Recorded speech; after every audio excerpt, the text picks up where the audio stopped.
وما أرسلناك إلا رحمة للعالمين بلغ العلا بكماله كشف الدجى بجماله حسن الجميع في صالحه صلوا عليه. بسم اللہ الرحمن الرحیم، الصلاۃ والسلام علی رسول الکریم وخاتم النبیین صلی اللہ علیہ وآلہ وسلم. سیرت النبی میں سے اخلاق رسول اللہ صلی اللہ علیہ وسلم کے پیارے واقعات کا سلسلہ جاری ہے. واقعہ نمبر 6 ہم دیکھتے ہیں رسول اللہ صلی اللہ علیہ وسلم نے کیا فرمایا، کیا ان کا واقعہ ہے، ان سے ہمیں کیا سیکھنے کو ملتا ہے. فضالہ بن عمیر بن ملوح لیثی اللہ کے رسول صلی اللہ علیہ وسلم کے شدید دشمنوں میں سے ایک تھا.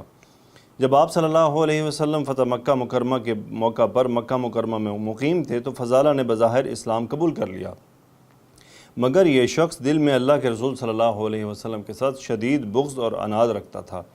اس نے پروگرام بنایا کہ اسے جب بھی موقع ملا اللہ کے رسول صلی اللہ علیہ وسلم کو قتل کر دے گا. اللہ کے رسول صلی اللہ علیہ وسلم کے قتل کا منصوبہ کوئی معمولی کام نہ تھا. فضالہ کو خوب معلوم تھا کہ اللہ کے رسول صلی اللہ علیہ وسلم کے ساتھ 10,000 کا لشکر ہے. اگر خدا نہ خواستہ اپنے اس ناپاک منصوبے میں کامیاب ہو جاتا تو بھی اسے اس کے بچنے کی کوئی صورت باقی نہ تھی.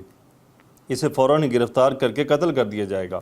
مگر حسد اور عناد ایسی بری لانتیں ہیں کہ جو انسان کو دیوانہ بنا دیتی ہیں، اس کے سوچنے اور سمجھنے کی صلاحیتوں کو مفلوج کر کے رکھ دیتی ہیں اور عاقبت نااندیش ہو کر غلط کام انسان کر بیٹھتا ہے.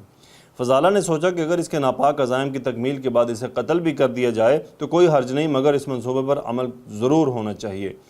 اس نے غور و فکر شروع کیا کہ وہ کس وقت اللہ کے رسول صلی اللہ علیہ وسلم پر حملہ آور ہو سکتا ہے. شیطانی فکر نے اس کے ذہن میں ڈالا کہ جب اللہ کے رسول صلی اللہ علیہ وسلم طواف کر رہے ہوں تو یہ اس کام کے لیے بہترین موقع ہو سکتا ہے. آپ صلی اللہ علیہ وسلم بالکل اکیلے ہوں گے، ارد گرد کچھ لوگ اگر ہوں گے بھی تو وہ زیادہ نہیں ہوں گے. اس نے تلوار کو اپنے کپڑوں میں چھپایا اور اس وقت کا انتظار کرنے لگا کہ جب اللہ کے رسول صلی اللہ علیہ وسلم طواف کر رہے ہوں. ایک دن فضالہ کو موقع میسر آ گیا. اس نے دیکھا کہ اللہ کے رسول صلی اللہ علیہ وسلم طواف کر رہے ہیں. اس نے بھی طواف کرنا شروع کر دیا اور وہ موقع کی تلاش میں تھا کہ کب آپ پر حملہ آور ہو. طواف کے دوران وہ آپ صلی اللہ علیہ وسلم کے قریب ہوتا ہے. ادھر اللہ رب العزت کا فیصلہ ہے کہ اپنے حبیب صلی اللہ علیہ وسلم کو لوگوں سے بچانا ہے. اللہ تعالیٰ نے فوری طور پر بذریعہ وحی اپنے رسول صلی اللہ علیہ وسلم کو فضالہ کے ناپاک ارادے کی خبر دے دی. آپ چاہتے تو اسے فوراً گرفتار کروا دیتے. اعلی قتل تو اس کے کپڑوں میں چھپا ہوا تھا، مگر یہاں رحمت ہی رحمت ہے. اپنی امت کے ساتھ خیر بھلائی اور معافی ہے.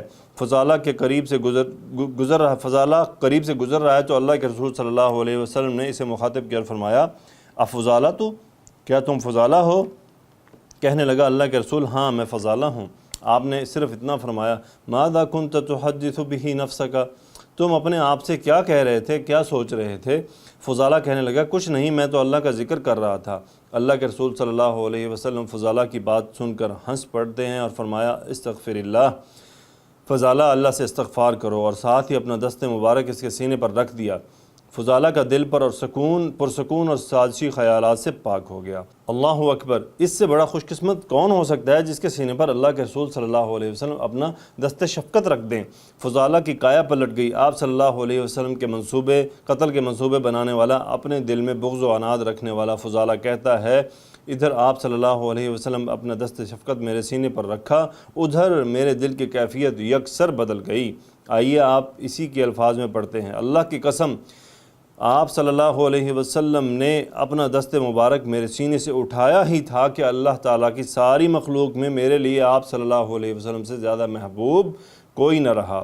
فضالہ حرم پاک سے اپنے اہل و عیال کی طرف واپس جا رہا ہے. راستے میں اس کی پرانی محبوبہ کھڑی تھی. اس نے روک لیا اور کہا، آؤ چند لمحے میرے پاس گزارو. مگر اب یہ فضالہ وہ فضالہ نہیں رہا تھا. اس کا تزکیہ نفس ہو چکا تھا، دل کی کیفیت بدل چکی تھی. اس نے کچھ اشعار پڑھے جن کا مفہوم ہے، میری محبوبہ نے کہا آؤ باتیں کریں. میں نے کہا نہیں، اللہ تعالیٰ اور اسلام مجھے ایسے کاموں سے منع کرتے ہیں. اگر تو محمد صلی اللہ علیہ وسلم اور آپ کی جماعت کو فتح کے موقع پر دیکھ لیتی جب بت ٹوٹ کر گر رہے تھے تو دیکھ لیتی کہ اللہ کا دین بالکل واضح ہو گیا ہے اور شرک کے چہرے پر تاریکی چھا گئی ہے۔ ناظرین کرام، اللہ کے رسول صلی اللہ علیہ وآلہ وسلم نے اپنے قتل کا منصوبہ بنانے والے کو معاف کر کے اسے جہنم جانے سے بچا لیا۔ کیا دنیا میں ایسا مہربان، شفیق اور اعلیٰ اخلاق والا کوئی اور ہو سکتا ہے؟ تو یہ وہ واقعہ تھا جو گزشتہ واقعے سے ملتا جلتا تھا کہ آپ صلی اللہ علیہ وسلم نے اپنے قتل کا منصوبہ بنانے والے کے ساتھ کیا سلوک کیا، اپنے دشمن کے ساتھ کیا سلوک کیا۔ ہم نے جیسے گزشتہ واقعے میں بھی بات کی تھی، اس واقعے سے بھی وہی سبق ہے کہ ہمارے اخلاق اتنے اچھے ہونے چاہیے کہ ہم اپنے دشمنوں کے ساتھ بھی، یعنی اپنے ان لوگوں کے ساتھ جو ہمیں ناپسند کرتے ہیں، ان کے ساتھ بھی کس رویے سے پیش آئیں۔ وآخر الدعوانا ان الحمدللہ رب العالمین، الصلاۃ والسلام علی رسولہ الکریم خاتم النبیین صلی اللہ علیہ وآلہ وسلم۔